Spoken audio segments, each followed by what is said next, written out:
This afternoon, we're taking a look at the Lorain Avenue house fire that occurred early morning hours, right as shift change, actually, on December 22nd in Company 16's area. There have been a couple Lorain Avenue fires. This is the last one to occur, especially because a couple May days occurred there. So we've allocated a little bit more time to this one. Not sure where this all takes us. A lot of good discussion. Got a bunch of company officers here. Remember that our purpose of our Boss Talk episodes really is to hear from the company officers, the unit officers. We want to hear their stories. What did they do? What were they thinking? What did they know? And of course, from command, because command is important. They arrive later on, right? Almost always into the incident. What were your thoughts? What did you do? How did things work out? So we have a fair amount of people watching this outside of our normal audience. We have a couple of larger groups that are watching this, so they'll be able to chime in.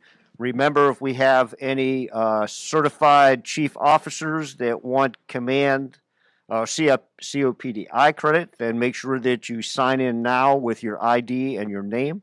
And then, of course, at the end, do the same thing.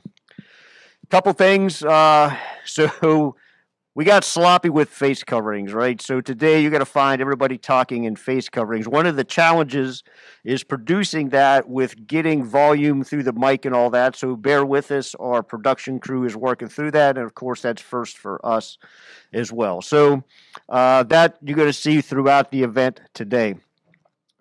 A lot going on, right? We talked about this incident. This is a lot going on. We've had a couple other Boss Talk episodes.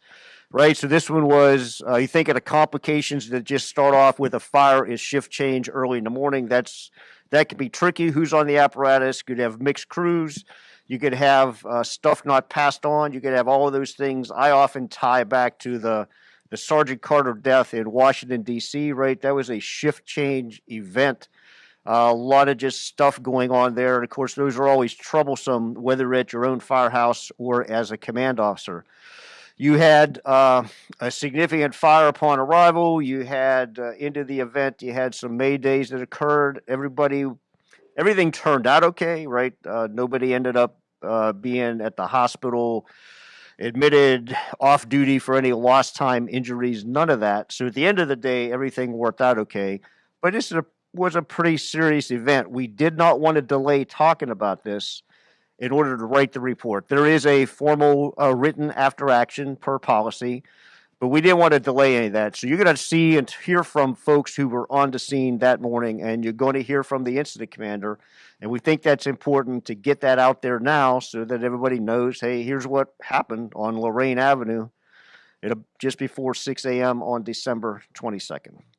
So that's my part. Remember we may or may not take a break. If we do, you'll get a heads up on that, and we're going to roll. So I'm going to turn it over to Captain Brady Miller, who's going to be our moderator for today. Remember, if you have any questions throughout and you're signed in, you can type them in, and then those questions will be asked at the time period when we can talk about that in class. So that's it. Enjoy the episode. I know these folks are going to do a good job at telling their story, Lorain Avenue, December 22nd, early in the morning.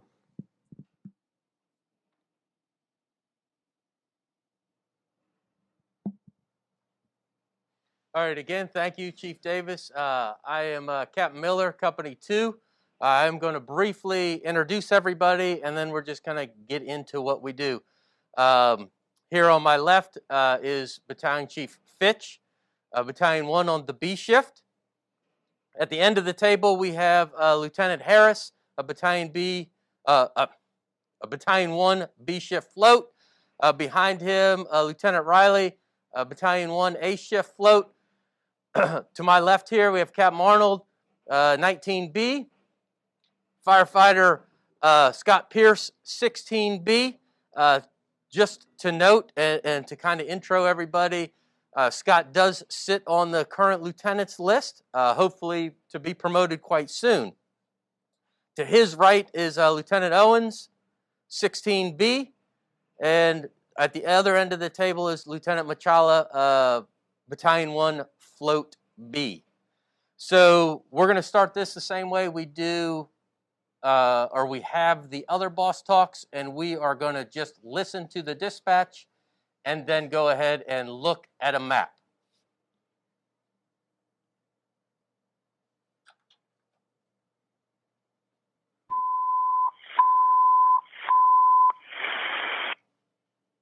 South Brown 7 Charlie, 9604 Lorain Avenue, Cross Street, Burnett Avenue, house fire, Class Area 16-4.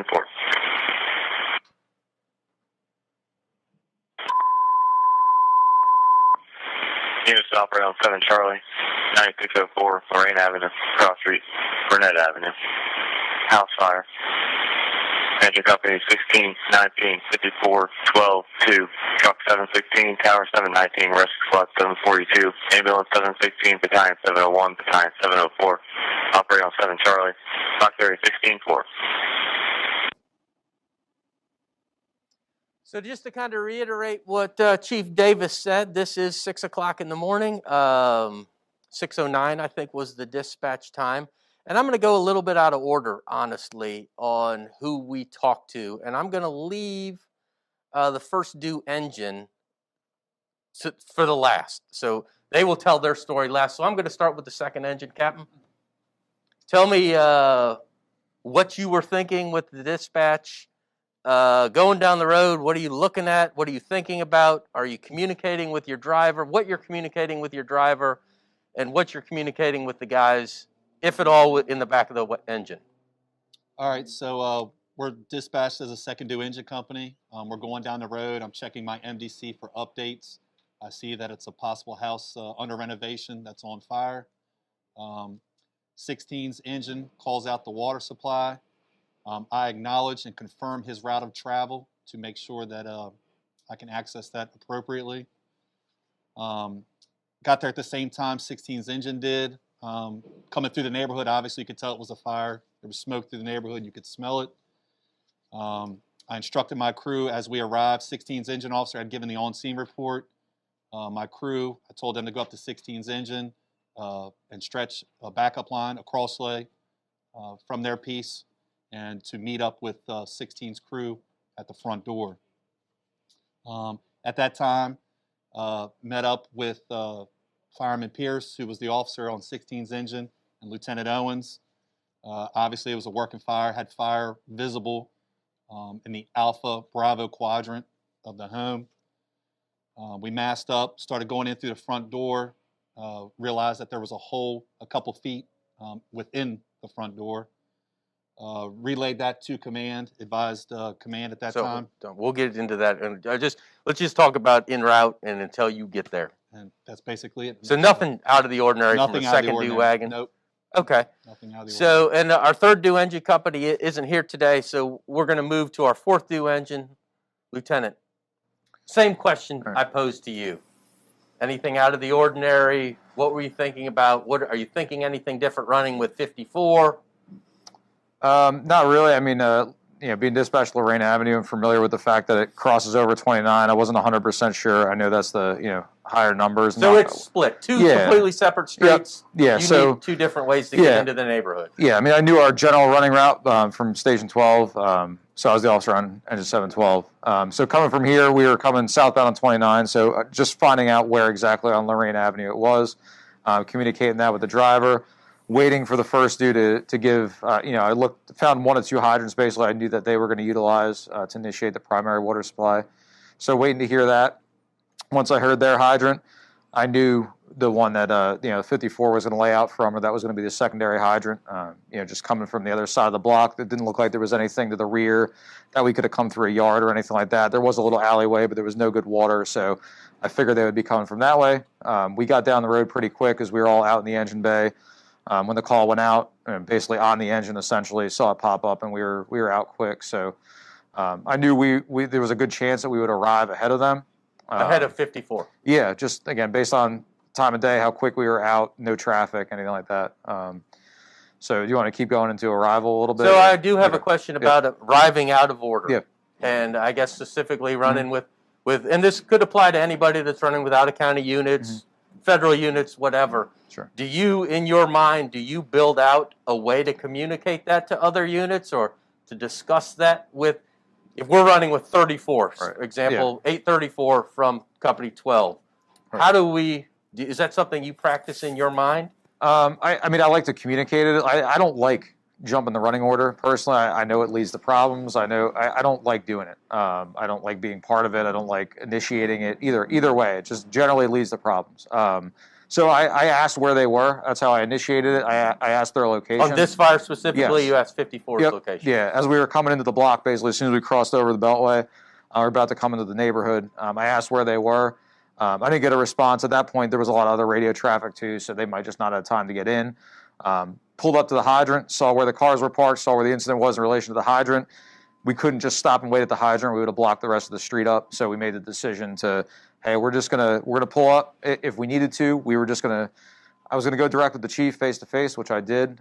We made the decision. I made the decision basically that, hey, if we're gonna remain fourth due, that's fine. 54 could just come up to our wagon where we're parked, pull the line off our piece.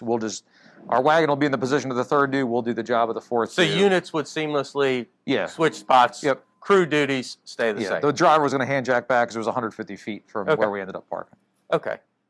Communicating with the guys in the back, anything out of the ordinary? I knew it was my 3 and 4 for the day from B shift that I've worked for, so I knew the crew. I knew it was my normal driver, normal third and fourth. Did you take only four firemen? Yep. Okay. Yep, 4 in the wagon. So and then on the dispatch was engine 702 was dispatched as the fifth due engine.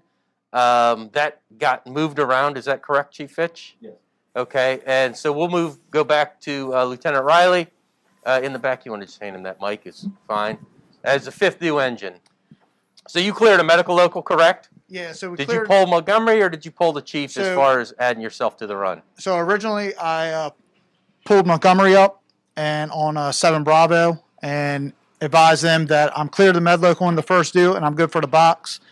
I thought the box was not dispatched or filled out at that point. However, it already was. So I went to the chief, told the chief I'm clear to the med local in the first due. I'm good for the box. Knowing where it was, I knew we were going to be pretty close at either pretty second arriving or pretty close to first arriving, depending on where it was. So he gave me the okay to go on the box, so I responded on the call.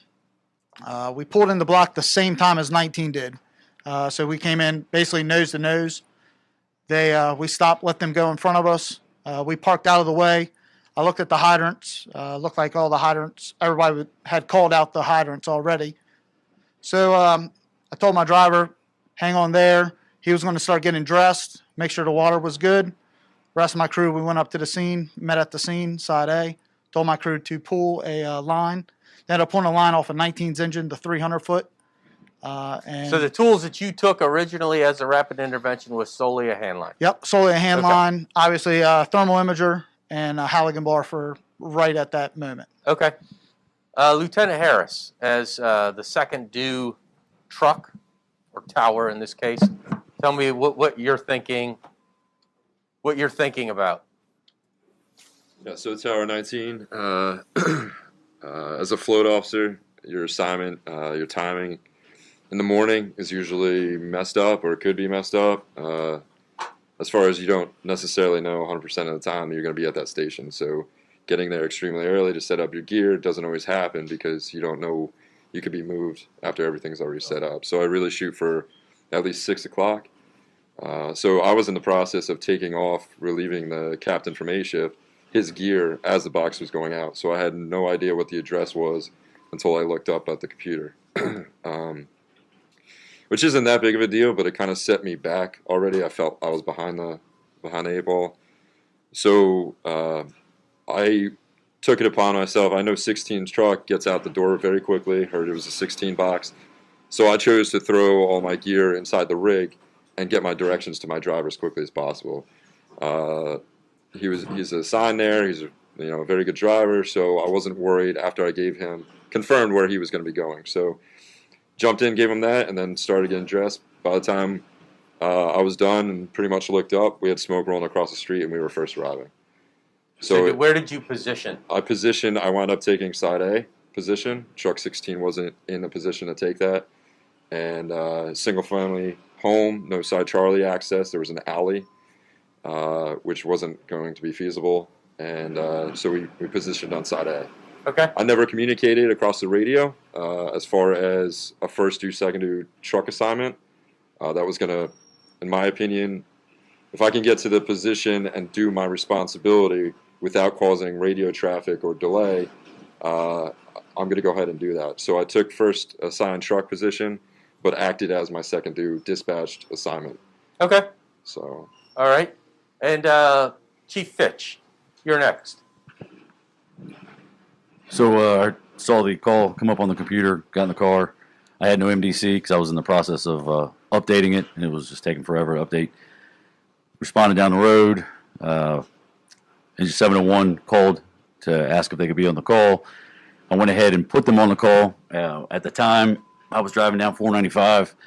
I wish that I had told 2 to stay on the call and have 1 just respond extra. At that time in the morning, I'm thinking it's probably going to be work. I didn't have an MDC, so I didn't get some of the updates on things. Arrived on the scene. When I arrived on the scene, truck 16 was pulling in front of me. As I'm coming down the hill, I try to look at some of the homes of the area that I'm running, so I have an idea of what I'm going to be seeing when I get there, especially if I can't see the house. First house I see is a Cape Cod.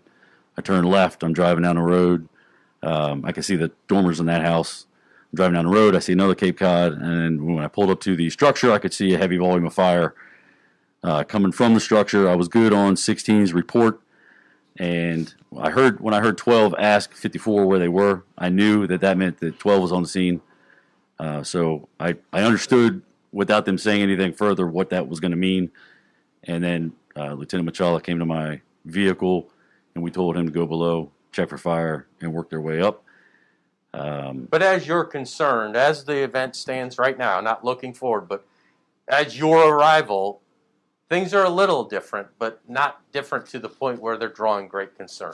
The differences are norms. In terms of especially units? 1st Battalion norms, meaning guys arriving, Yeah. units arriving relatively near each other, within seconds of each other, and maybe parking somewhere out of the norm. So, Yes. so nothing alarming at this point. No. From your stance. Nope. Okay. Thank you, Chief. So now we're going to move to the first due engine, and kind of the same question to you. So I guess really before we start, Scott, tell me, you are on the lieutenant's list, correct? Yes, sir. And you have been riding in charge at Station 16, correct? Yes. Okay, so it wasn't your first day doing this. Correct. All right, so I pose the question to you. Is this your first box alarm? No. Okay. So box alarm goes out, you get on the engine. Tell me, or tell the viewers, what are you thinking? What are you looking at? What tools are you using to get yourself to the event? And what are you talking about in the front of the fire truck? So the first thing I discussed with the wagon driver, he told me what his planned route was. He had seen it pop up before I did. I told him what the cross streets were on the computer and confirmed the numbers with him so that we were on the same page as that. And then I went to the paper maps, and then I hit the map button on the CAD, and the computer was not loading. So obviously in the paper maps it doesn't show individual houses, so I knew where the hydrant was, but I couldn't tell if it was the dispatch address was going to be passed or before that. So in my mind it made sense. I was very specific about I'm going to be using that hydrant, not that I'm going to be laying out or taking my own hydrant because I didn't know. And the other thing is, after that, it's, I was prompted to which direction I was coming in, to get that hydrant. You were prompted from the driver? No, from 19's wagon. Okay. So my driver and I had already, once we confirmed that he was coming from that way, and I knew that was the hydrant we're going to use. Regular driver at 16. Correct. Okay. And that, it was going to be on his right-hand side, right basically at the end of the block based on the numbers. It never even crossed my mind to confirm with 19 of that I was coming off of, coming in from that end of Lorain. It never occurred to me that I should say that. So, and then once we get there, the wagon driver's been doing this long enough that I don't need to tell him to do anything. He positioned. And obviously, you have the lieutenant in the back of the fire truck. Did you, at any point, think to yourself, "Hey, I should tell the crew maybe this is my initial game plan," or did you do that? No. So we had the medic from the previous shift was there. We worked him with a fair amount. And then obviously, the lieutenant's been doing this a long time. And that's probably a weakness, is I did not communicate anything with them because in my mind they're solid firemen. I don't need to micromanage them. And I did not. I mean, you had a lot of stuff going on in front of the fire truck. We realized that. So just time might have been an issue as well. Yeah, it never occurred to me to have to tell them, what line needs to be pulled and what their action should be. So, and they did the right thing. As I was coming around the wagon, looking at what was going on in the house, they were deploying a cross lane. Lieutenant, riding in the back of the fire truck, did you have any input at getting to the call? Did you say anything to him over the headset, or hey, think about this, anything like that, or had those always kind of been previous discussions getting him ready to do what he was doing? They've been previous discussions, and while it's been fun riding in the back, I think it's important to preface that we all knew it was on fire. When I parked my truck at 5 a.m., I could smell it, and it just took an hour. So going down the road, it was really just getting ready. Okay. There was no communication about, hey, we're going to pull this line or that line. If it was something out of the ordinary, we would have definitely had a discussion. Hey, we're going to pull this, not just our cross. But as far as you're concerned, first due engine, he's relatively new in the process. This is a bread and butter fire. Yes. As we sit right now. All right. Do you want to add anything else? Nope. Okay. So I think next we're going to hear our initial on-scene report and show a little video. Is that correct? Okay.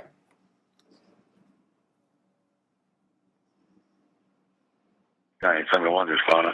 No MDC. Same time 701. Engine 701 to Battalion 1. I'm clear, Medbrook 1 to first field. I'm good for the box. Okay, response is this. Paramedic Engine 702, you can go to service. Battalion 701. Just clarify, you got Paramedic Engine 701 going to assist now, correct? That's correct. Okay, attention, flying 9604 Lorain Avenue, updated running order, Paramedic Engine 716, Paramedic Engine 790, Engine 754, Paramedic Engine 712, and Paramedic Engine 701. 16 to 19, we're going to use the hydrant at 9607.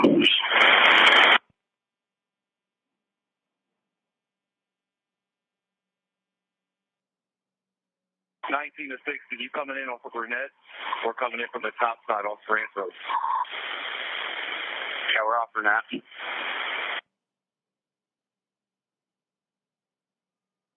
Paramedic engine 719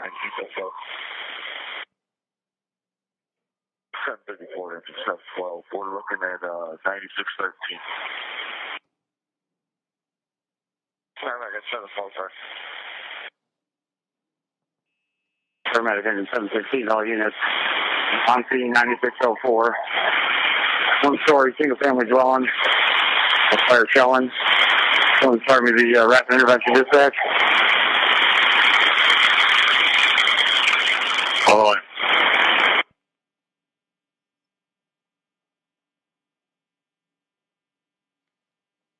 Is that from dispatch to arrival? 12 to 54, how far out of there? Battalion 701 going to scene off command my vehicle, Alpha Delta Corner. Engine 716, give me an update. Engine 716 driver, turn off your brow light, please. Tower 719 if you can. One story in the real, there's no walkout. You got solar panels on the roof side, and you got fire show inside Bravo. All right, engine 716. You're taking a line in the Alpha side front door right now. Truck 716, I need a primary on the number 1 floor. Engine 719, back up engine 716, engine 712, taking third view, engine 712 is going to check the basement and then see about getting above. The single-story Cape Cod style house. Got fire from the, would be the knee wall area, possibly in the first floor. Medical 719 for the chief. You guys have a hole in the floor that's outside the front door, okay? All right, got a hole inside the front door. We get a, We'll continue. I just want to touch on it. We good? Okay, so we've talked about what we're doing or what we're thinking from dispatch to arrival. We have a initial on-scene report. What I hear and see from the audio is nothing really out of the norm. Is that, am I kind of correct there, everybody? And the game, I mean, it seems to play out as a normal box alarm would. Building construction, initial on-scene report, all of those types of things seem to be somewhat normal. You want to add anything, Chief, or am I correct? Yes. No, not yet. Not yet being Not that. yet to add. Okay. I could paint the picture in my mind of where people were and what everybody was doing.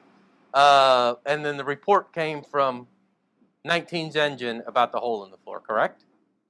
Did you see that from the front or from the back? From the front? From the front. Okay. So if we can continue, I just wanted to see if I was missing anything. You want to continue the video, our audio and video a little? We can. Thank you.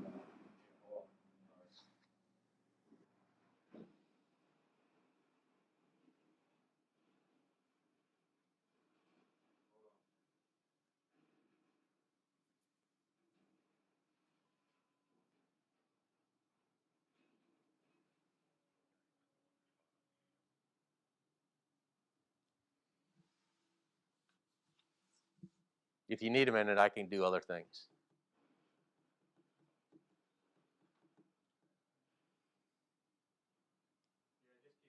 Okay. We'll get back to the video and audio. We'll get back to the video and audio in just a minute. So let's go back to the first due engine and give me your on-scene report. Did you do that from the front of the fire truck? Were you out of the fire truck? How do you do that? Out of the fire truck. So you arrive, get out of the fire truck, get your cylinder on, give your on-scene report. Correct. Okay. Take a hand line to the alpha side. Correct. What hand line did you choose? Just 200-foot crosslay, 1.5 inches. So 1.5 inches attack line. Any challenges or problems putting that in service? No. Any challenges or problems getting into the structure? No. Who did that for you? Okay, so your crew brought some tools and got inside. Yes. Tell me or tell us what you did once all of that happened. So standing in the front yard, the lieutenant and I discussed that it may be a basement fire because there was smoke coming out of the chimney. So then, you know, they were stretching a line to the front door. I needed to finish going around and see what was going on around back. There was a little bit of fire showing from side Bravo out of the gable vent. Nothing significant. Nothing going on side Charlie. Then coming back, I had met up with him on side Bravo. Were you able to do a full 360? No, there was a fence on side Delta. Okay. That I didn't see the gate at first, so I didn't even attempt to get through it. So then I met up with the lieutenant on side Bravo, and we had broken the basement window on side Bravo, and there was something going on down there, but it wasn't fire. So we didn't believe that it was a full-on basement fire, but something was going on in that area. So and not enough to change your tactics. Correct, and it didn't, in my opinion, and we actually discussed it, it didn't warrant us to say over the radio that we're working, you know, on a basement fire. And then when we had gotten in the front door, 19 was pulling up about that time. So we were discussing, again, whether it was actually in the basement, and then 19 came up, and we discussed the hole in the floor and how significant it was, and that there was no room to operate there on-site alpha in this little vestibule. So we open the door to the house. You can see the hole in the floor. Correct. Can you see visible fire? No. So when we first got in there, there was a wall that basically separated the Bravo side bedroom. That wall was still intact. I could see that the floor had burned out from essentially right in front of the doorway, almost all the way over to that Delta side wall. And it was probably I would say an 18-inch gap when we first initially saw it. So you discovered pretty early in the event that you couldn't go through the front door. Correct. And one thing that I failed to communicate, and I had thought about it, is that with getting in there and seeing that this hole is already here and had stretched so far that this had been burning for a long time, and I never said anything, and because in my mind it just didn't. I didn't connect that I should relay that. So did the two of you, or did you come up with a game plan to overcome that obstacle? Yeah. So And what was that game plan? So this is where there's been a lot of back and forth discussion of what I did or did not do and what I would change. But we initially were just operating from that little vestibule area. There was no room for anyone else to be in there. Certainly not a truck company. So the lieutenant was hooking, and the medic was, obviously putting out fire as we were getting to it, or hitting fire, I should say. So we discussed pulling that door off because it was a solid core door, and the gap the front door. Yes, the front door was the solid door. So I had to go back to the engine company and get a Halligan bar, come back, take the door off, and then we laid it across the hole that had burned in the floor. And at that time, it was still just engine 716 operating, or was 19 there? No, 19 was already there, and that we had already discussed. They had already gone around the backside of the house to enter in, and that was another thing. So who kind of made that decision to send 19 into a different place? That was me. Okay, and you communicated that obviously with the captain. Hey, we're having problems here. You guys go around and try the back door or whatever. Correct. Because I had seen the slider. I told them where the slider was, and this was poor communication on my part, because the slider was actually facing the Bravo side of the house, but it was actually onside Charlie. So it caused some confusion because I didn't communicate appropriately of actually what the physical location. It was just the way it was facing. So your game plan at this point was to hold the fire the best that you could and have 19 go around the back side of the house and come into the house and kind of take a position from an interior. Correct. Right? Did that pose any challenges to you? Initially, no.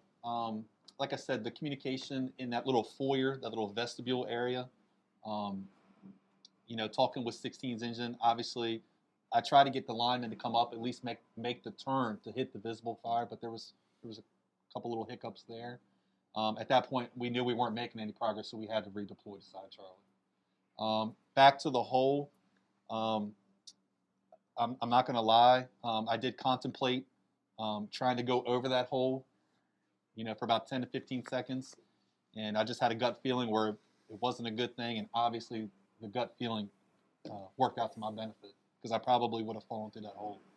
So again, redeploying to side Charlie, one of the issues I came into is I had to extend my line. So given the topography and everything like that, what hand line did you pull? I pulled another 200-foot inch and a half hand line off. From N16's engine? Correct. Okay. Correct.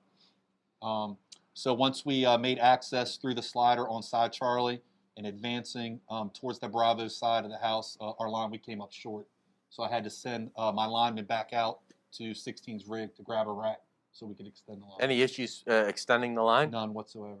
How much fire was there in the house when you got there? The bulk of the fire basically was in the Alpha Bravo quadrant, probably right at the Echo quadrant. On that floor you were on, or above you? It was above us. Okay. At that point. Okay. Visibility? It was decent, again, because the fire was venting, so, obviously that was providing some of the illumination, but okay. No issue. So back to the first engine. Let's go back to, so we take the decision to take the door off the frame, cover the hole. Was that decision successful? Yeah, it worked out, and this was pretty deep into the incident. And from my perspective, I should have done it sooner. But it was successful. I mean, we operated on and across that door the entire incident with no issue. So now to the chief. Chief, while this was happening, and we talk about a hole in the floor, and we will get into the building construction component in a couple of minutes. Did you feel there was a delay at getting to the seat of the fire, or were you aware of what was going on? Did you see changes in the conditions, things like that? So there was definitely a delay on getting water applied to the burning surfaces. I could see that from the vehicle. With the hole in the floor, there was a couple things that occurred here, and several of them were me assuming things, which would cause several problems, because I've been to a fire on that street. I've been to an attic fire on that street. I've been in those homes. And a lot of the fires down here are generally, with the hole in the floor, it's going to be between basically 3 joists. And I'm assuming that that's what it is. We can work around it. We can work over it. We can go down a wall and then get around it. And I never should have assumed those things. I should have asked for more detail on that hole, so I had a better understanding of what those guys were working around. So the hole obviously was an issue, and my assumptions were a problem. And then conditions not changing, I was aware of, but at the same time, I knew that those guys were working to get their line in place. I had a lot of trust in very aggressive, strong officers with experience, and I was, again, assuming that I would see some change rather quickly once some ceilings got pulled. I was comfortable that the fire was venting, and I could see guys operating on the first floor through the windows, so I knew that they weren't dealing with a lot of heat or visibility problems, and it was just really above them. Some water up there would get a knock on it. So honestly, from your stance at this point, this is a house that's on fire that might have some obstacles, but not obstacles that we can't overcome. Yes. Now, I will say that if I was operating generally in other areas with people I didn't operate with, I wouldn't have had the same assumptions. Okay. So yeah, the guys that I had there that day, I absolutely believe that there would be no problem overcoming those obstacles in a short period. Okay. And your belief at this point is this is what type of house? A singles? Just what you think right now, at, where we're at in the call. Well, right now, I know exactly what it is. That evening, that morning, at 6:15 in the morning, you were under the impression this is a what? So again, when I pulled up, I saw it. When I came and they made my left to go onto a Lorain, I could see a Cape Cod. I'm driving down the road, and the next time I look at a house, I see a Cape Cod. I pulled up to this house. It's a pretty good distance up a hill. I couldn't really see. I could just see fire. The fire location appeared to be in like a knee wall area. Obviously, it was wrong, and I mean, even the whole report of a 1-story and then fire coming from a knee wall area doesn't make sense. But not inaccurate, correct? Well, it's inaccurate because really, if it was a Cape Cod, it's some people call it a 1.5 or a 2. I always call them 2 because if you go up a flight of stairs, it's 2 stories. But again, here's another time where making some assumptions caused a problem, and that was a poor report of the building construction. I got a better view, and I saw that area in the Charlie and Delta quadrants was definitely single story. It never repeated that. There was never time to really say that. I still believed in the Alpha Bravo quadrant there was a second story possible area, and the problem there is, I'm going with my experience of homes that I lived in and lived around that had those attics that were livable spaces, and in fact, across the street from that is a house that's been renovated, and they have an attic area that's a livable space. But again, we're going on several assumptions, which is not the way we should be operating. Okay, but your belief right now is 1 story, may or may not have livable space, got a basement.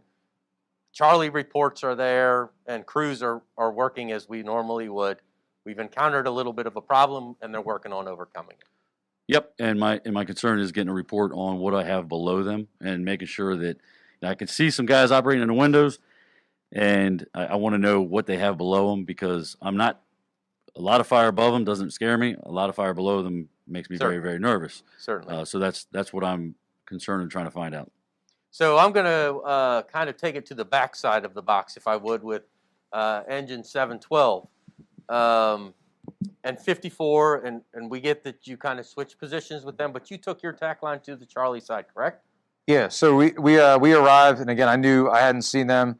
I quickly communicated to the lineman in the back as we were getting out. I want either way. I wanted the line to the rear, so I told him, "Hey, run the 300.5 to the rear." That's when I went up to the buggy. So him and the fourth went to the back, started to stretch the line. Talked to the chief real quick, face to face. She said, "Hey, we're here. Not sure how far out 54." He said, "Hey, just take third." He's like, "Give me a basement check, and then take your line above, or take your line." Were you in service before 19 got around there? Were they repositioned to the Charlie side? I'm not sure where they were. They were in the door before we were in the rear. They were probably getting the lines flaked out around the same time. So my concern was finding exterior basement access at first. That's Did what that I was. exist? No. So how did you overcome that? Well, that's what I was looking for. So I did 2 laps around the house looking for that. Again, made an assumption that, hey, this house probably has, whether it's a walk down or because of the topography.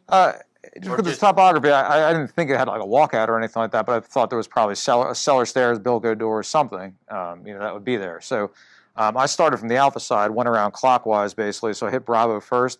I saw the casement window that they had taken out in the Alpha Bravo corner that went into the basement. I didn't know who had taken it out, but the window was already taken out, so I shined my light in there.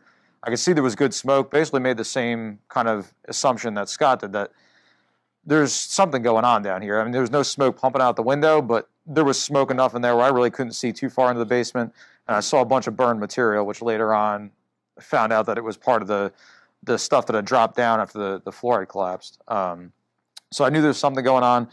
Went around to the back. The guys were getting the line flaked out. I went all the way around again. I checked behind a couple of bushes, just thinking there's got to be a door here somewhere. It wasn't. So I came around the second time. And that's when 19 was going in through the door. I still had to get dressed. My lineman and fourth were pretty much dressed at that point. Just told them, hey, there's no exterior access. We're gonna go in here and look for the basement steps. And you saw 19 go straight in, and you went in, found it. Yeah, so they went straight from the way the door was oriented. Again, it was facing the Bravo side, technically, because there was a little like bump out in the back of this house. So like you had to go in, make an immediate right, and start making your way back toward the front of the house. So I'd seen them as I was starting to put my face piece on. I actually asked my lineman, I said, hey, who's that going through the back door?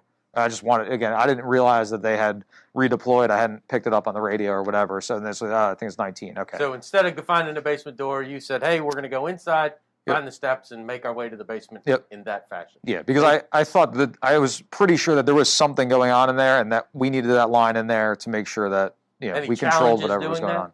Nope. Visibility issues, finding the basement door. No, the line was the appropriate line. We had plenty of line.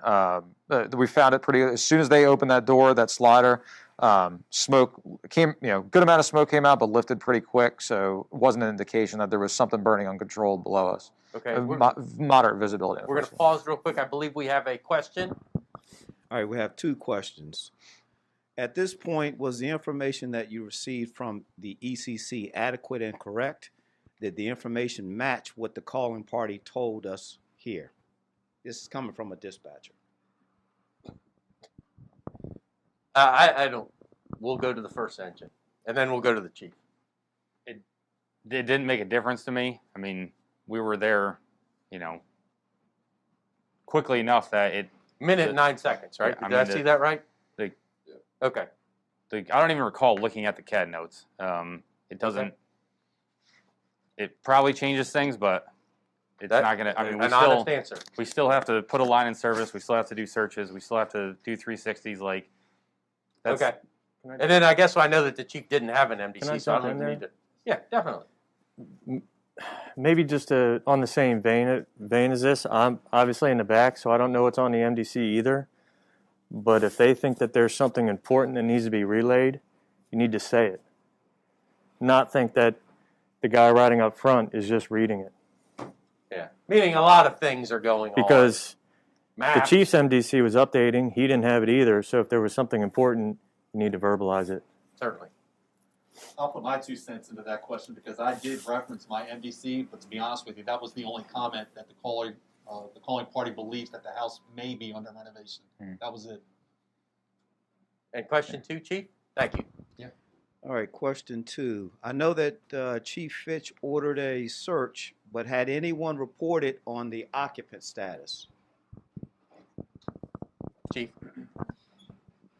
So the occupant status did get reported on by ambulance 716, and when they gave that, they gave an excellent update as to what they had. That the neighbor had said that the occupants had recently moved out, and that they believe that the house was under renovation. And I can tell you that Chief, I'm sorry, I didn't hear who gave that report. ambulance 716. Okay. They did an outstanding job of finding who the the neighbors were, getting some information, and then talk about critical information being passed along. That's what they passed along. That was good.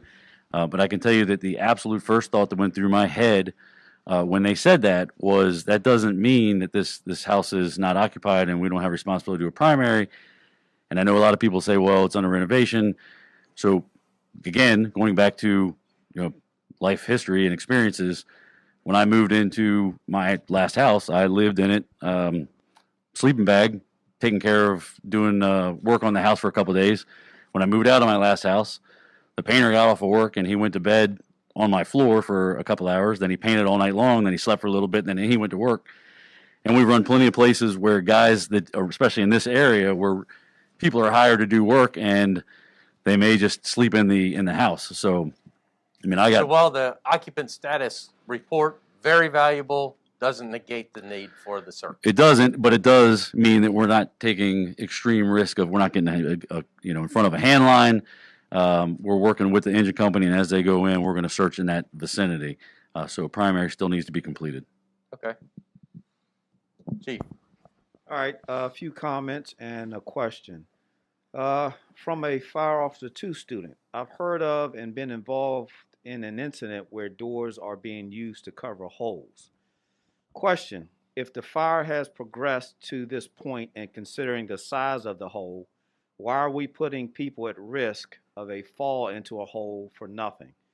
And then the last question, looking back, how do we justify this when we know the holes exist? So I'm going to address that one. Certainly a valid question. I'm not saying that at all, and that's probably a better topic to be discussed internally in the class with the instructor or their current officer and battalion chief. I just kind of want to focus on the story that we have going on and the actions of the company officers at this event. So I'm not saying it's a bad question. I just don't know if we're going to have time to address that. Did you have another question? Yeah. Did you? No, go ahead, Chief All right, Thomas. last question. Did command consider using a field observer per the IRP since the battalion command platform had poor views? Were you able to do that, Chief? So if I had a driver, it would have been great. But I don't have a driver. So the 2nd Battalion Chief, and if I had a driver, I wouldn't miss a lot of the communications that occur because I'm trying to go around vehicles or, stop at traffic lights and stuff like that. So the first person that I got to assist me was Battalion 4. He did a circle check, came back and gave me some information, and then he got in the vehicle. And I can tell you that it's difficult to where you put that 2nd chief. The expectation of the department right now is we put that 2nd chief in the car. And sometimes it's good, sometimes it's bad. I think that he would have been much more beneficial up at the house, managing things and giving me some more, feedback as to the overall picture, as to, except for, not looking at just individual units. Like I wasn't aware that a line was getting extended. I wasn't aware that the first line wasn't able to get, across the hole initially. So yeah, I would love to have had a person that I could have assigned to be interior, or a person I could have assigned to get around and give me some better set of eyes. But I rely a little bit too on the rig officer to give me some of that information if they're able to do so, if they have something that's pertinent. But yeah, no other officer was there. So but our reports in this event, at this point, our reports aren't all that inaccurate. Is that inaccurate? Is that correct? No, they're not. They're not. But having one person to be able to kind of see what each individual unit is doing and then bring things together makes a huge advantage to me to get better information, as well as to manage units, and that goes back to assigning the first engine to be the division supervisor. I struggle with that all the time because that guy's busy. That stretching that first line and getting in service, how much can they really see of the whole entire division? So yeah, having another person in there would be great. Go ahead, Chief. Keep going. Give me a driver and it won't be a problem. Okay. All right, so let's get back, focus back on this event if we could. So we have the third engine going to the basement. Conditions in the basement, Lieutenant? Yeah, so we went down the steps. Myself and Lieutenant Harris went down the steps at pretty much the same time. Moderate visibility, I'd say, and moderate to low visibility, but not any real heat or anything like that. You want me to keep going about the basement, or I mean, Was there active fire in the basement? not initially. Lieutenant Harris opened up some of the ceiling, and that's when we found fire in the joist spaces between the basement and the first floor. So we did have to extinguish fire. The line was coming down right behind me.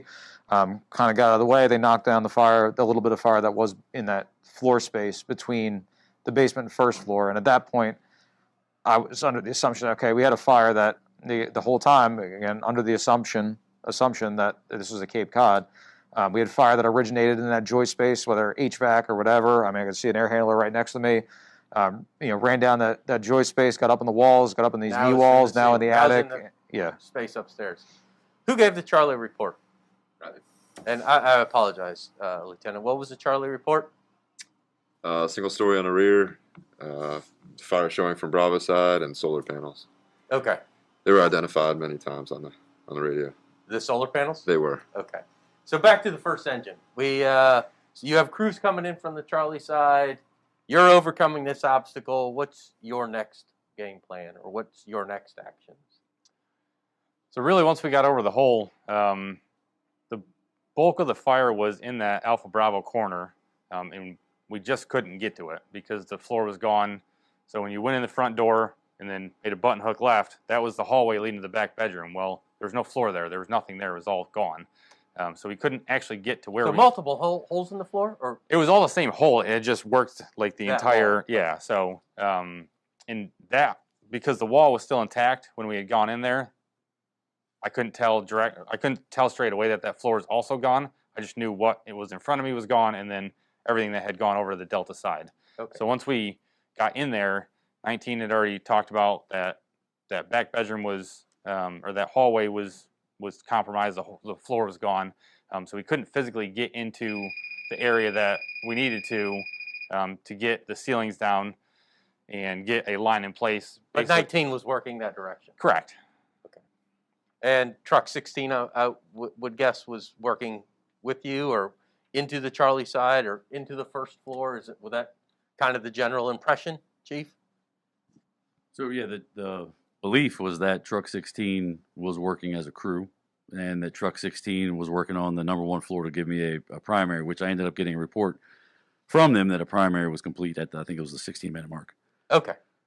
All right. So is this kind of where the Mayday happened at that point? Because we have a little, I do believe we have that audio, do we not?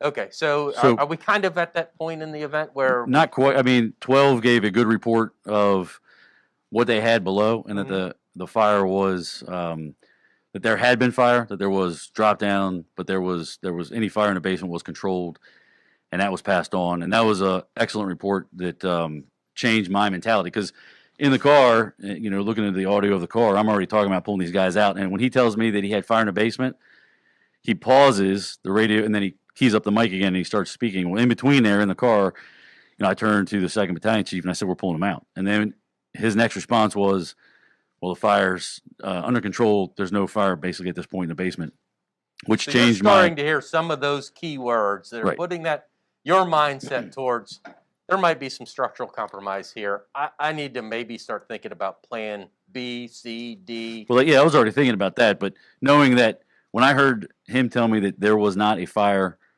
that was affecting the joists that those guys were standing on, yeah, I know there was a hole in the floor, that I was comfortable at that point letting those guys work, knowing that the fire is above them. And vented. And vented. And, the solar panels are definitely a concern of mine, but I know that those are about 40 pounds per square foot for, impacting the roof. Those are not a big impact on the roof, as opposed to what a lot of people think that they are. Okay. Okay, so let's go ahead and this, I guess, progresses a little bit. We continue to work on the first floor. We continue to work in the basement. We believe the searches to be negative from reports, and then the Mayday. Is that right? Yep. So the Mayday Okay. occurs about just shy, just roughly 2 minutes after the primary is complete. Which So we're 18 or so minutes. yeah, I asked Montgomery, how long since dispatch? It was 16 minutes. That's my mentality, my thought process was we need to be getting these guys out because things aren't changing. And that's where I really struggle is when I had a primary complete in the structure, I have a hole in the floor, I have a hole in the roof, and conditions aren't changing. That's when those guys had to have been pulled out, and they weren't at that point. So All right, so let's listen to that, please. 716, give me an assessment of structural integrity on the first floor. Okay, we're still going to take on the first floor. You got two hours on the truck out, baby. Mayday, mayday, mayday. Firefighter 2, the first floor. At the front door. We see him. I just need we got somebody in the basement that has him right now.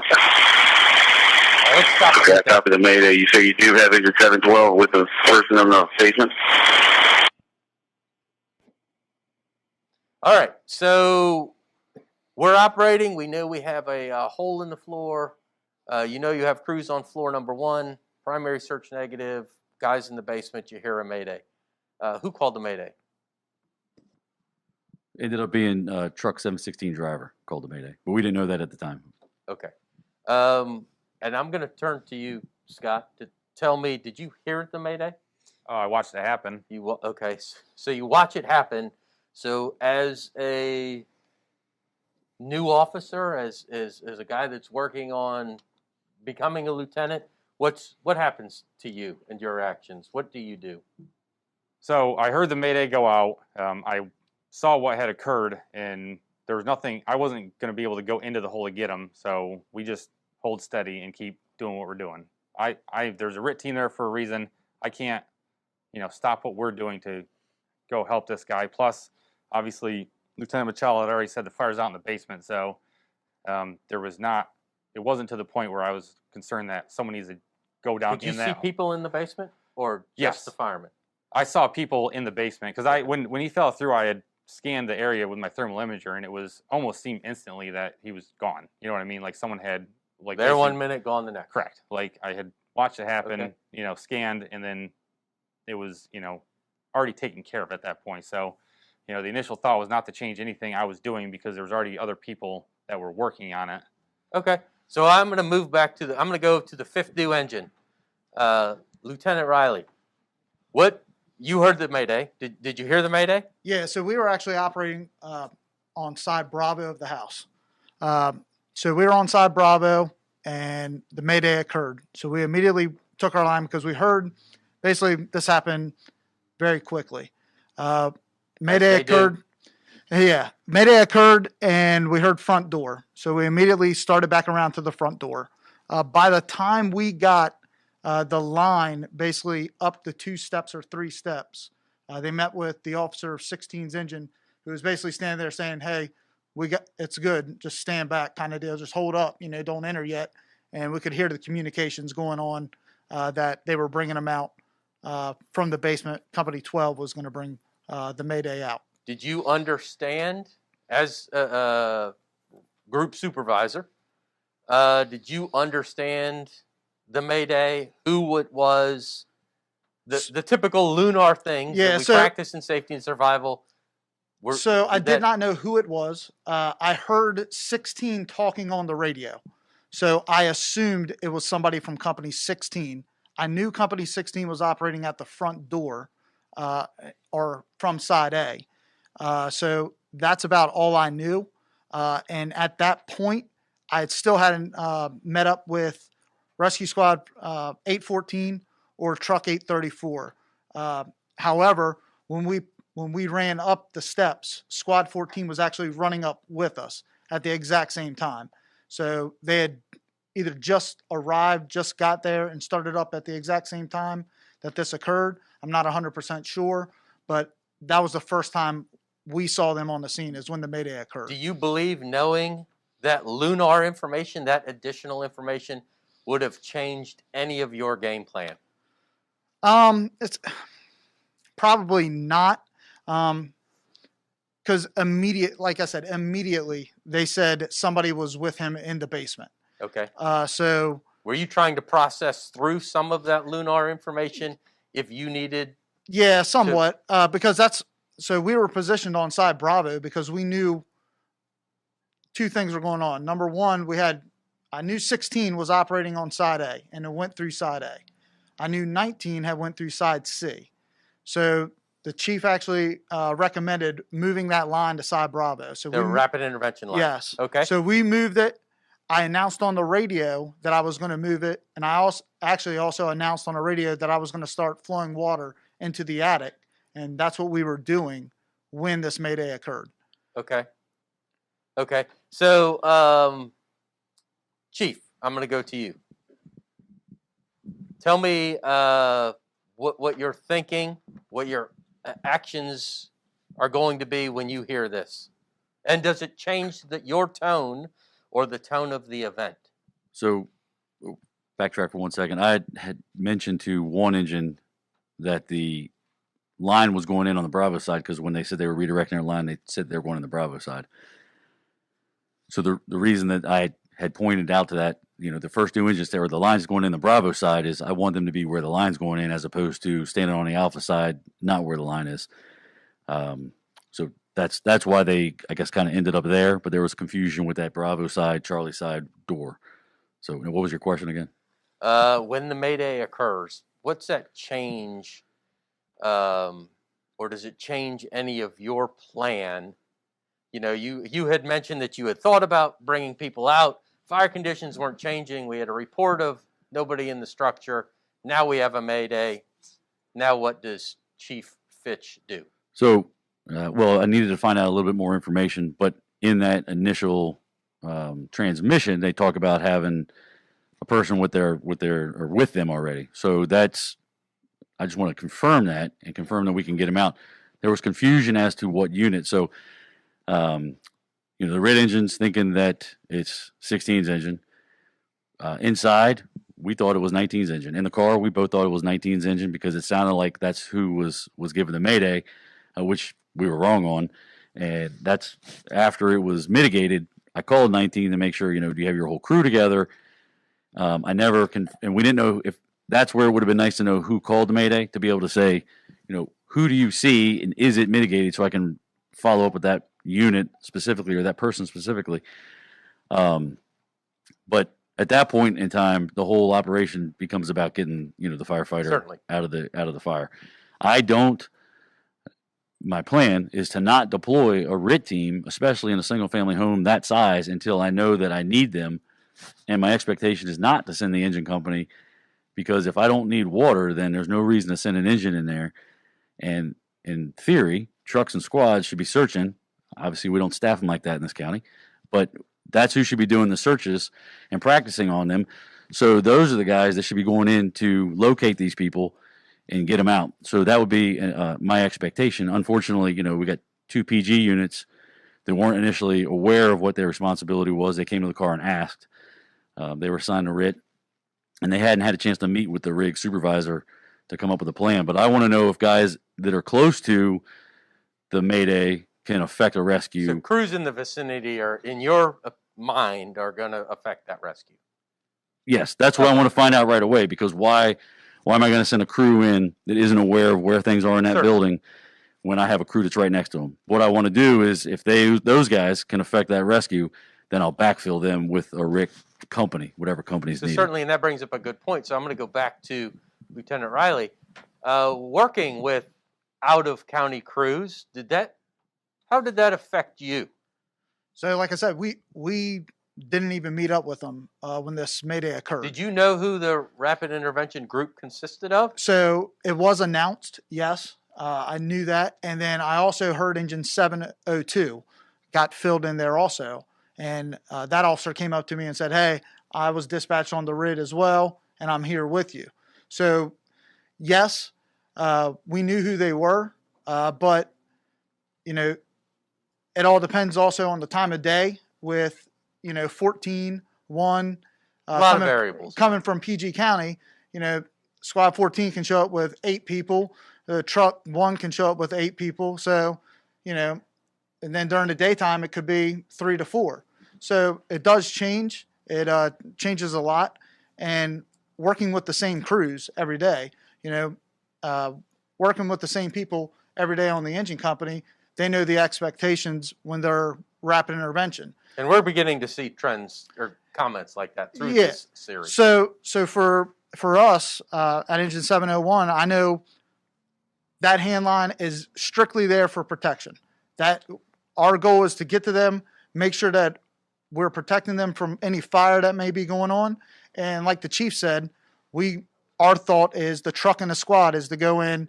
Truck should be working, getting the person on air, and the squad should be working on getting the person out as needed. That's how our mindset is to operate anyway right now. Thank you. So, Mayday, firefighter through the floor. I am going to go over to Lieutenant Machala. Tell me what happened. So we were between the basement and the first floor. Obviously, we were in the basement, put out a little bit of fire, gave that report. We were having some radio difficulties in the basement too. And I think it was reception more than radio usage as we go back and listen to it and everything. So I actually had to give my one return on Oscar just to get out and get a clear message across. So going back and forth, the basement was divided, which we didn't really touch on. Basically, the where I had originally looked in that casement window that they had broken out on the Bravo side was completely separate from the portion of the basement we were actually operating in once we went in the house. So the basement of this house this house had a basement that was basically cut in half. It was separated basically like 2/3 and a third, essentially, I would say, by a block wall, by a cinder block wall. So we were operating. During the event, we don't know that, though. I mean, I knew that once I was inside. I didn't really communicate that. The portion that we were in was the portion that you could easily access. The rest of it was you were unable to access. There was maybe at some point they had some kind of entryway into there from a trapdoor or something on the first floor. We never found it. But it was an unimproved crawl space, basically, the rest of it. But you heard the Mayday or you saw the firefighter? I didn't see him, so I think I had actually communicated with him face-to-face right beforehand. I had been up on the first floor going face-to-face trying to find another basement entrance to get to the other part because I wasn't sure what it was at that point in time. I just knew there was more to the basement that I was trying to get to. So I had communicated with 19's officer while we were up there. I communicated with Rescue 2, who was in the living room area. They were pulling some ceiling there. I had directed my line to come back up because I want to find the other part of this basement. I thought there was going to be another door to go down from the first floor, and I knew there was a lot of fire in that attic, so I had the guys come up. They were in the process of bringing my line up from the basement to the first floor to assist with that fire while we tried to find another way to that other part of the basement when he fell through. So I heard it. Just in the ambient environment, I heard the crash and heard him fall through the floor. And as soon as I knew right what had happened, I heard a bunch of people yelling and stuff like that. I immediately just ran back down the stairs because I knew the next person that was going to be called was me because I was the basement division supervisor. And you found him, obviously? Yeah, so the radio transmission came. I was literally at the bottom of the stairs when the radio transmission started. I knew what had happened without physically seeing it. And to the point I said, where I'd gotten basically to the bottom of the stairs when I heard the Mayday start on the radio, got to him. My primary concern was ascertaining who he was and if he was hurt. It seemed like he was kind of holding himself up, and I wanted to reassure him that, hey, I'm down here. There's nothing going on. You can come through, because I knew it was going to be obviously a lot easier just to have him come down, walk back up since it was tenable. He was physically hanging from the floor. Yeah, like holding him, holding himself like that. You brought him down, took him up the steps and out? Just ascertained who he was, again, because I knew that was going to be a piece of information that they wanted, that the incident commander wanted, and obviously his unit officer. Just showed him where the steps was, got, hey, are you hurt? Where's your officer? I think I asked him that just again, so we could try to communicate that, hey, he was here, he was safe for accountability purposes, and then ended up just having him go out the rear door since it was in close proximity to get him out of the house. So all of this happened very fast. They cleared the Mayday very fast. You were good with the Mayday being cleared, kind of moving. Yes. Okay. And at that point, were you ready to go back to your original game plan of let's kind of regroup here, if we will? So at that point, when the Mayday occurred, the plan was as soon as that's mitigated, we're pulling them out. In the period of time from that occurring to the Mayday ending, there was no fire coming out of that top of that house. They had knocked down I don't know what line got in place there, but they had knocked down the bulk of the fire. The two of us in the car basically said, "All right, well, let's let them finish up. It looks like they finally got a knock on this." That's when that lasted for I don't know what the time frame was, maybe 45 seconds or so, and my gut had been telling me to pull them out by then, and that was a failure on my part, not pulling them out when my gut was telling me to pull them out. And really, after the primary was completed, there was no validation for leaving those guys in there. That's on me. But yeah, so about 45 seconds into it, my gut finally was like, "Look, get your head out of your ass and pull them out." So then there was a second mayday, correct, Chief? Yep. So the plan was to pull them out, and it was to evacuate. We were evacuating, and that's when the second transmission came across of a person that a firefighter had fallen through. There wasn't a mayday declared, but it was a mayday. Okay. So same basic situation. A firefighter through the floor, and it was resolved essentially the same way? So yeah, it was resolved. 12 obviously did a good job multiple times on that fire. The Lunar was not conveyed, so I wasn't sure who exactly had fallen through, and I'm not necessarily involved. I don't really care who the person is. I care who the engine 719 right, or I need to know what unit so I can get that unit together, confirm that there's nobody else from that unit. That's the most critical information. I do care obviously who the person is, but what's more important is to find out what unit and what part of that unit is affected. Is it more than one person? So I didn't have that information. I wasn't sure where in the structure they had fallen, and I wanted to find that out. So that, again, transmission right away was they have eyes on them. I could see somebody with them. So we aren't going to negate the rest of it, but I do want to move on. So after that second person fell through the floor, we withdrew everybody. Is that correct? That's correct. Kind of. How did we attack the fire at that point? So as soon as we were withdrawing people, I wanted to get an accountability, and I also wanted to immediately get units to all four sides of the house and start putting water in there, because I've been on too many evacuations where we get outside and then it's 5 minutes before we're actually putting any more fire out. We end up flowing 1,000 to 1,500 gallons a minute for 10-15 minutes, and the house is structurally unstable, and then we got to go back in. So my goal was to quickly put lines in place, knock down as much fire as we can as quickly as possible, so that we could figure out where the hot spots were and get this thing. And how did put we out. do? How did we accomplish that task? So then I had another chief, Chief A14 Bravo, was on the scene. He reported to the command post, and we told him first to go manage the mayday and what was going on there, and then get everybody out of the structure. Once that was done, we wanted to put. I assigned him to take 2 crews to go inside and figure out where we still had fire. Okay. He managed those guys. We got the fire under control pretty quickly at that point. Through hand lines or through a tower? Through what? Well, so through hand lines, we got the tower in service for a short period, and knocked down some area. Okay. So, Chief Thomas, yes, question. All right, a couple questions related to the Mayday. How much time had elapsed from the rapid intervention dispatch to the Mayday? Seems like a long time, maybe 18 minutes plus into the incident, not to have a rig established. Were there delays with PG? That's question number one, and you can answer that if you want now. So the Mayday occurred at roughly the 18-minute mark. So in the rapid intervention dispatch was when 16 requested it. But more than that, I'd have to. So there was a group established, correct? The group was there. We just might not have communicated like we wanted to communicate, come up with a game plan like we ideally would come up, but we don't operate in an ideal circuit. Yeah, so we had never met with Squad 14 or Truck 834 at that point when the Mayday occurred. So I can't say that they were there. I can't say that they weren't there.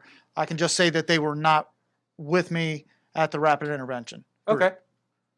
Next question. All right, what was the firefighter doing when he fell through the floor? Was he trying to advance a line over the hole?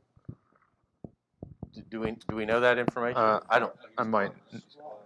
So he was part of the rescue. He was part of the rescue squad. So we're assuming searching. All right, there were 2 of them, right? 2 fell through the hole from at different times? crews. Right. Go, Yeah, so I believe the first one was assisting with opening up or searching, and I just misstep, something like that. It seemed that both the firefighters were operating.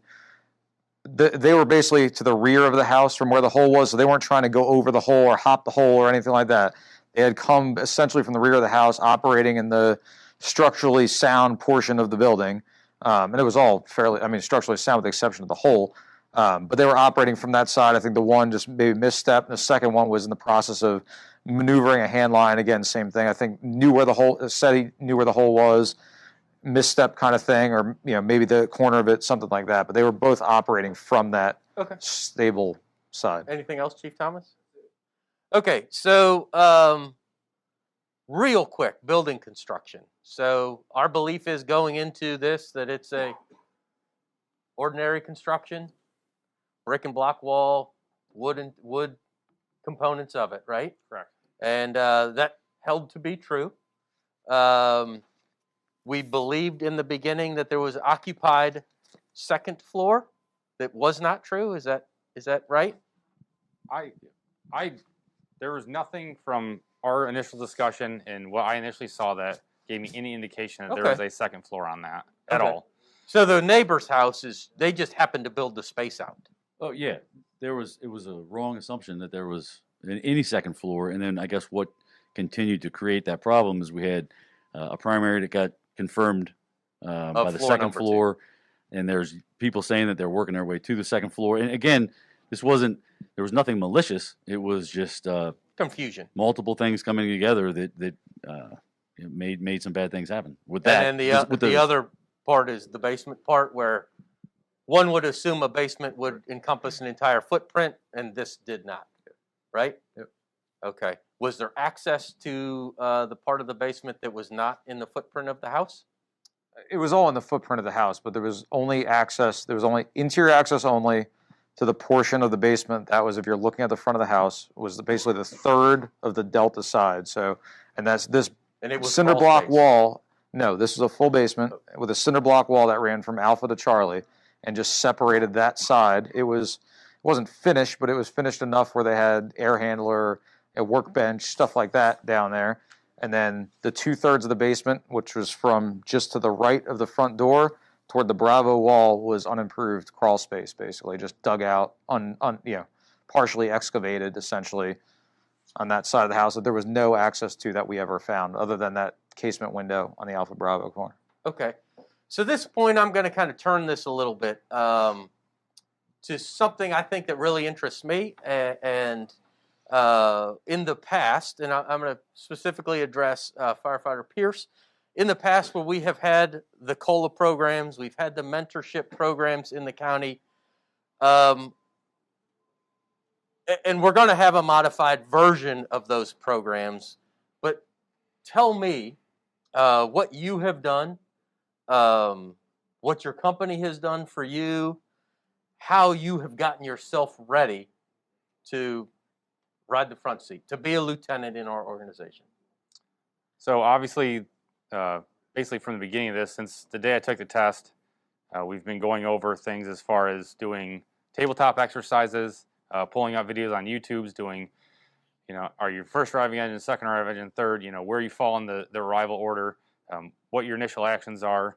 Once it got closer and we had gotten results back from the test, I started riding the front seat, and we did more go out, drive around, talk about first due water supply, stuff like that. We looked at, obviously, watching some of the previous boss talks and challenge in the streets and stuff that the county has put out, discussing what our tactics would have been, if this was ours in a specific area in our first due.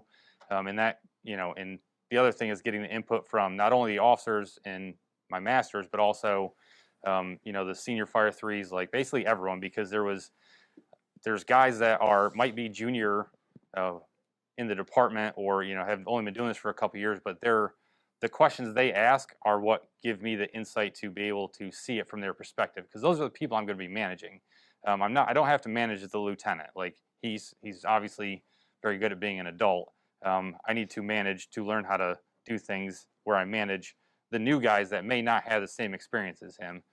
So the prep work for that, of discussing with, even detailed guys that come in, making sure we talk about those things, even just between, very unofficially, of going over, we drove back to this fire, and the guy that I was riding the ambulance with was asking questions that, had not been asked of me so far, and it helps to jog the memory. So, and kind of further what I get from this particular incident. So it's everything from, sitting at the lineup table, discussing incidents, watching YouTube videos, discussing stuff that's happening throughout the country, of where different incidents are, and how different things are occurring. So it was overall a group effort from the entire shift, Certainly. right from the captain to Certainly. the junior guy on the shift. Yeah. So how does doing that and being successful at those tabletops and those breakfast table discussions, going to this, where it's an event that's a minute and 9 seconds from dispatch to you arrive on the scene, which probably means it's a 25-second drive time or whatever it is, what changes, what could I do as a captain to get the next guy prepared, outside of, what's the difference in those two? This was an event. This was a fire. You had to lay out. You had to make decisions. You had to manage people. And that's, in this controlled environment, is one thing, and in the street, it's something completely different. Did we set you up to be successful in that? My people did. They, like I said, we would be driving down the street and say, hey, this is your house. You have a time constraint. Like, my engine driver is saying, I need to know now. We're coming up on the address. Like, and it's all, without setting houses on fire and doing live burns and stuff like that, you can't. We're thinking about it. Right. You Go on. You can't, reenact what's going on Certainly. when you pull up a minute after dispatch, on a house fire. But by doing things like that, where, they're putting you under pressure to, hey, you need to get this map book out. You need to find the hydrant. You need to figure out, where you need to tell your second due to go, or, hey, your third due, now, where are you going to come from that? So them putting those time constraints is what helped prepare me. And that's from, again, all aspects, from the lieutenant sitting in the back, giving me some information, to my driver putting that pressure on me, saying, And you're very fortunate that they're doing that. yes. So and I'm just going to pick something. I'm going to say the map. Okay. So you said that you tried to use the MDC to figure out how many houses up. Correct. That didn't work for you, or it wasn't fast enough, right? So have you changed anything that you do because that happened? No. So you're still using the MDC and the paper maps? Correct. I will, basically my order of operations when I get in the front seat is make sure I know what the address is, tell my driver the cross streets and that he knows the address, and then I go to the map book. As I'm going to the map book, when I get a chance, I hit the map button on the CAD, because it is very good at showing you which, each individual house. What it's not good at is the little eye that shows up on there that tells you the location of the incident. That is generally not where the actual house is. So the information is half good from the CAD, but the actual, like, where it places the geographic, dot is not good. So the paper maps come first, because those rarely ever fail to load. And then if I can get supplemental information from the CAD map, I will use that. Okay. But so that failure on this event, and I don't want to call it a failure, it's just inability to load in the time frame, that hasn't changed anything that you're doing. No, because to me, it's more important, and this is, I guess, the way my brain works, is that it's more important for my driver to know the numbers and my driver to know the cross streets, because that's the easiest way to at least narrow down. Maybe if we don't know exactly what street we're going to, or he doesn't know, I don't know exactly where, each turn-by-turn direction, it gets him pointed in the right direction. Like, is it right out of the firehouse? Is it left out of the firehouse? Where are we going through four corners? Are we getting on the beltway? It gives him an idea, because he already knows that. What would you have done if I was driving you that day? That completely didn't know the area? Yes. The same thing. I would tell you the address and then the cross streets. And if you didn't know from there, then I would expect that you're not going to start driving without me knowing, correct? Okay. So then you go to the map page, or you go to and look it up in the directions, because our map book's laid out that when you look up 9600 block of Lorain Avenue, it tells you, left out of the firehouse, left onto Colesville, blah, blah, blah, get you in the direction. So you can make that first initial decision when you open that map book, if the maps are set up that way. Mm-hmm. You can try using the map to event on there. Sometimes it works well, sometimes it doesn't. So it's certainly a huge stressor that you have to immediately overcome to get where you need to go. Yes, because you're not going anywhere if you can't say left, right, or straight out of a firehouse. You're already stranded in the water. Going to this and not having the lieutenant in the back, having the guy that's still on his probationary time.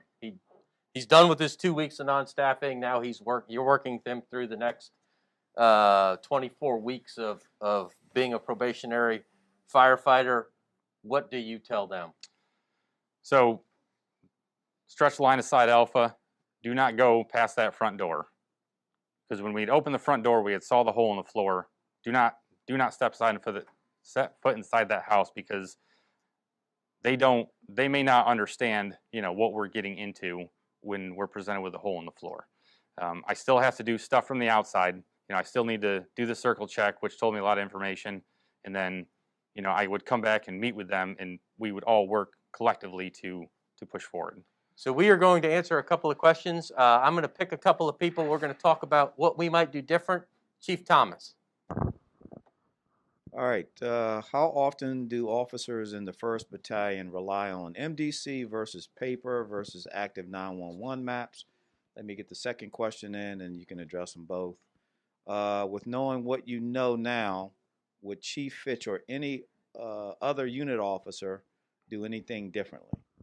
Okay, so we are going to talk about question 2. I will talk about question 1. I do not use the MDC for anything other than the address of the call. I'm not going to lie. I may or may not look at the narrative. It's just not something I do.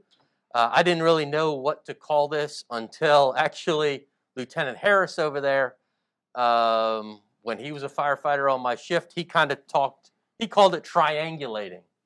And it made a lot of sense to me. So I use my telephone, and I use a map book, and I use the MDC for an address.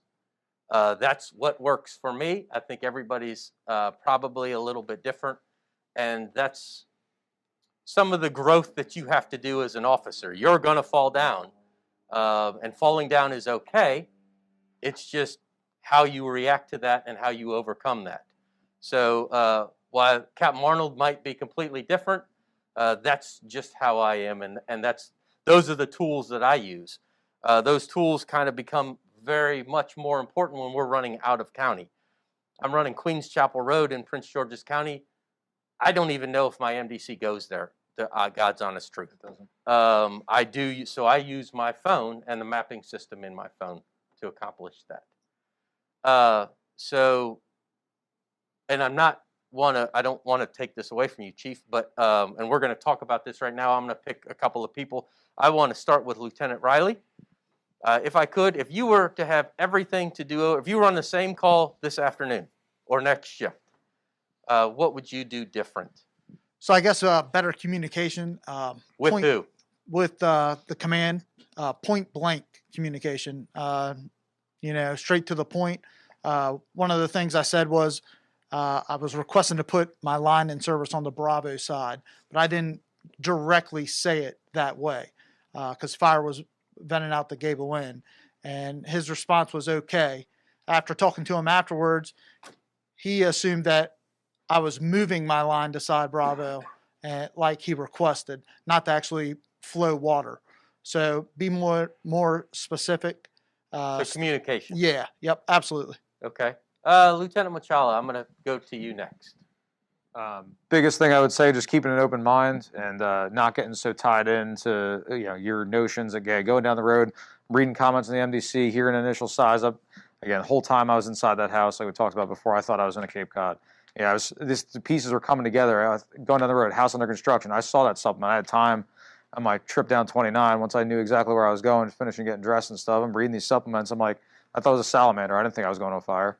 And initially I did. Then I gave a return. Okay, now we're going to a fire. And not that I was any less ready, but just these different things. Under construction, he says a hole in the floor. Did they have the floors tore up? Are they just redoing the floor? Is it a hole burned through the floor?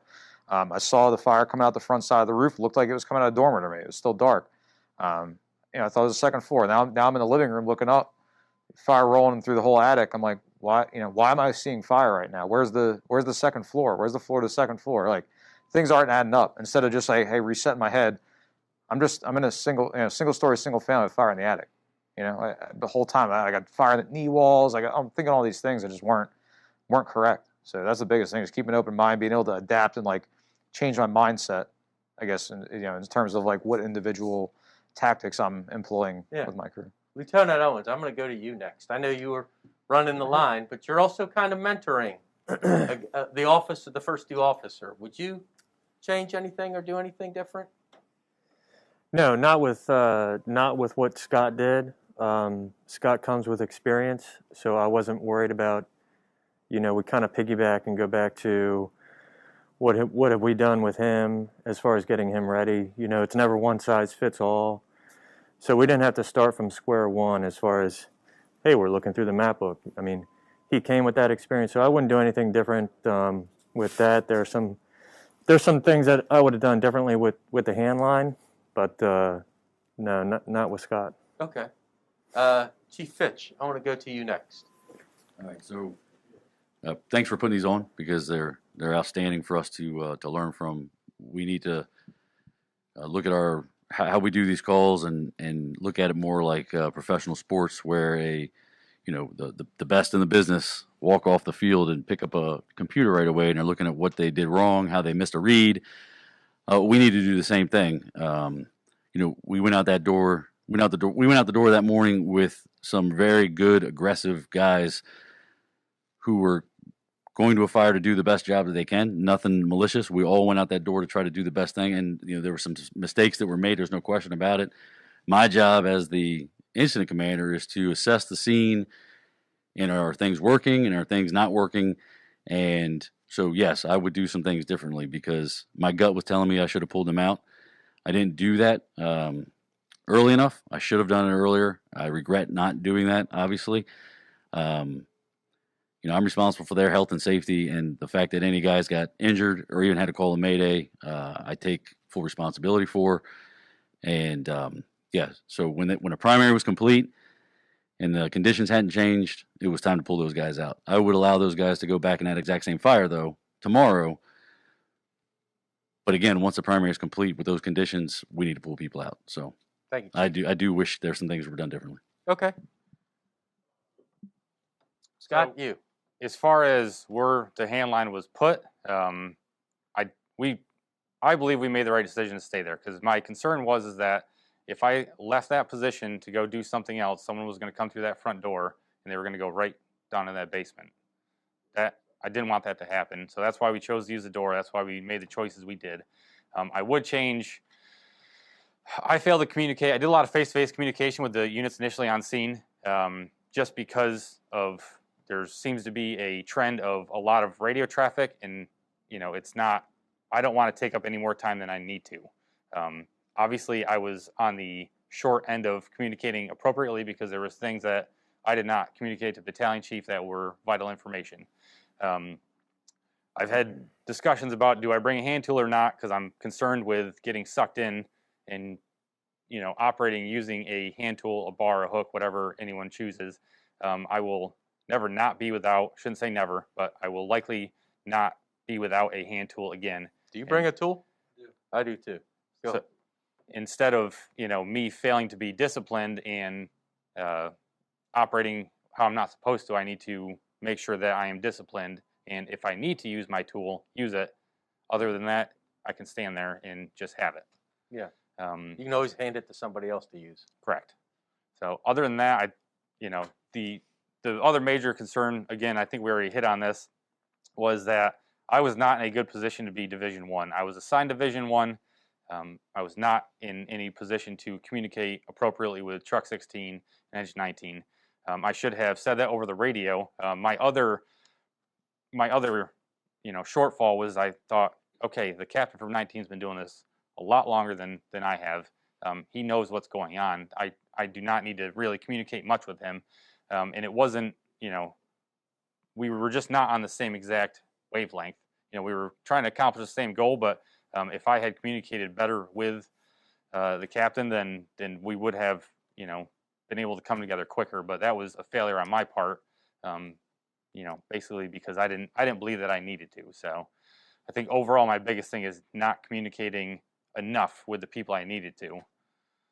Does this fire make you nervous about being an officer or excite you about being an officer? No, I mean, honestly, it's neither. You know, Okay. it isn't. I mean, so, we said it before, like, I guess beforehand, like, there's nothing, the only thing I'm using this fire for is that there are things that I need to pull every piece of information and knowledge I can get from this so that none of this stuff happens again in the future, or I can help prevent it. That's, I was excited to be an officer when I decided to study for the test. Good. So, And I hope you still are, honestly. I am. I shouldn't say it that I'm not excited. I mean, I know there's, in terms of this incident, like I know I need to pull all the information I can out of it to make sure that I do not let these things happen again. Certainly. Thank you very much. So before we wrap up, if you sit back and you look a little bit about all of these events, we're starting to see the common themes through them, and what really is important for the success, both of the events, the citizens, the organization, all of that things, and the crews that you're operating with, same crews.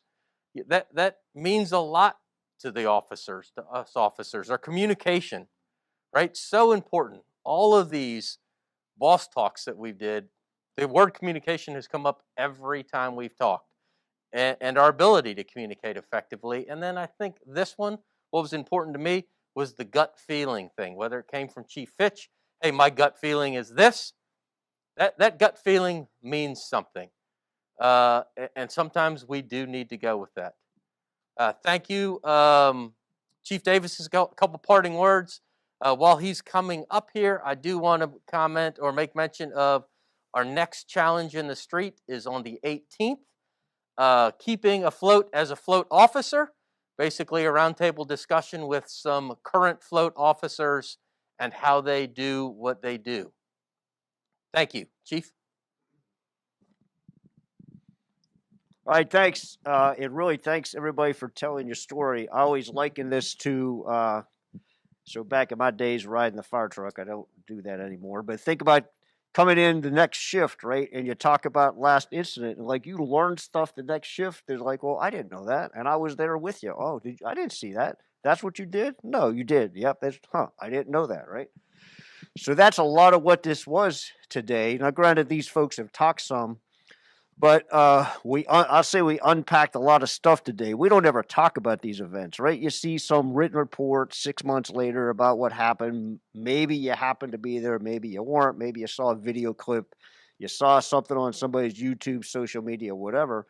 I think the true advantage of today is you heard from many of the folks that were there and what they did, right? The good, the bad, the ugly, whatever. So we've had some discussion off camera about just this stuff, like, hey, I didn't know that, those kind of things that it probably warrants some follow-up. And we don't know what that follow-up will look like. Do we do another short clip about some stuff? There's going to be a written report. We know that, right? And that'll be forthcoming.